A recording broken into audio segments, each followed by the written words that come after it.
RTGA 88.1 MHz. Et de son côté, le collectif des conseillers communaux de la RDC salue également l'accord de paix signé à Washington entre la RDC et le Rwanda pour le vice-président du conseil communal de Gombe.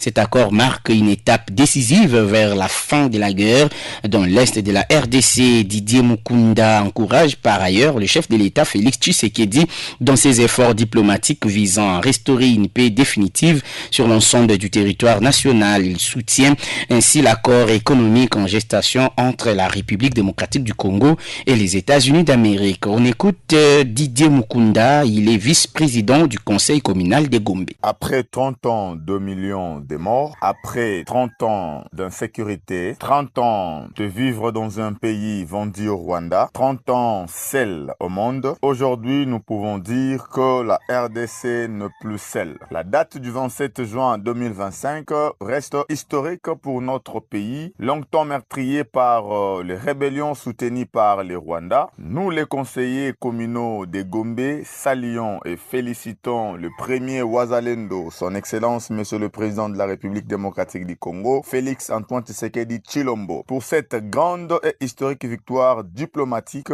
à la veille de la commémoration de notre indépendance. Cet acte diplomatique marque une étape majeure et cet accord démontre combien notre héros vivant, son Excellence Monsieur le Président de la République, est déterminé à restaurer une paix définitive dans la partie est de notre pays. Cet accord de paix entre la RDC et les Rwandais, le pays agresseur, n'est pas seulement une victoire diplomatique pour la RDC, mais également le début d'un partenariat privilégié entre la RDC et la première puissance mondiale, là je cite les États-Unis d'Amérique. Cependant, cette coopération économique entre la RDC et les États-Unis d'Amérique va booster le développement de notre pays sur le plan économique.